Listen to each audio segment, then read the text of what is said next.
Once you've powered up the audio recorder, you can plug in the microphone and your headphones. The microphone goes into the red socket on the side of the recorder. The headphones go onto the green socket.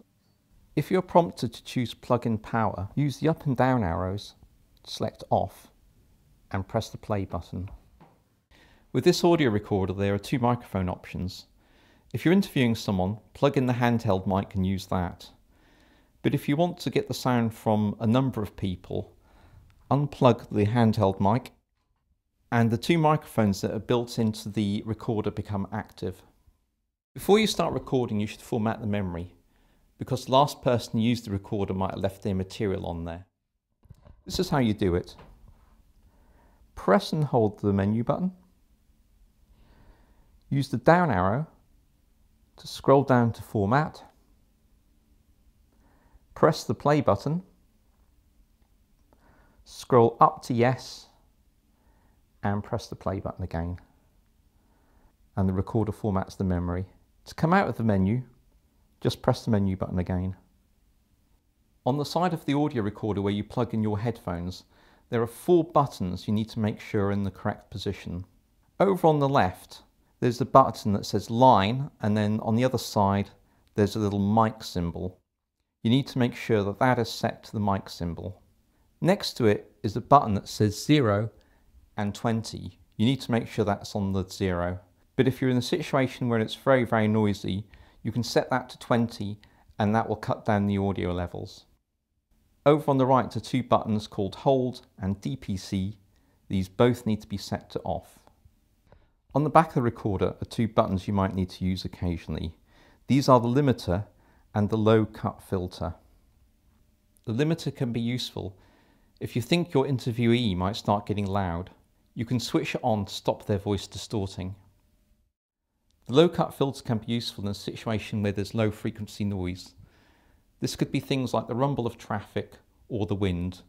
By switching on the low cut filter, you will reduce that noise. When you're recording, it's very important to set the levels correctly. Let's have a look at how we do this. Press the record button once to go into record pause mode. Once you're in record pause mode, you'll start seeing the audio levels appear at the top of the display. You can see the lines moving up and down to show how loud the audio is. There are a number of fine lines and then also thicker lines. These thicker lines show the absolute peak of the audio, which is the maximum level. At the moment they're quite low. If you take a look at the scale, you can see that -12 is highlighted in the black box. What I need to do is set my average recording level around about that -12.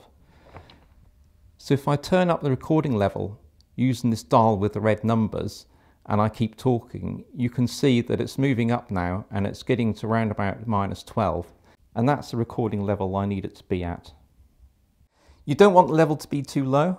If I turn this down, you can see that now my lines have moved all the way to the left and it shows that the audio is very quiet. But at the same time, you don't want the level to be too high either. Let's turn this up. You can see the word over now appears in the display, and also I'm getting red lights flashing on the recorder. The silver control on the side of the recorder is the headphone volume.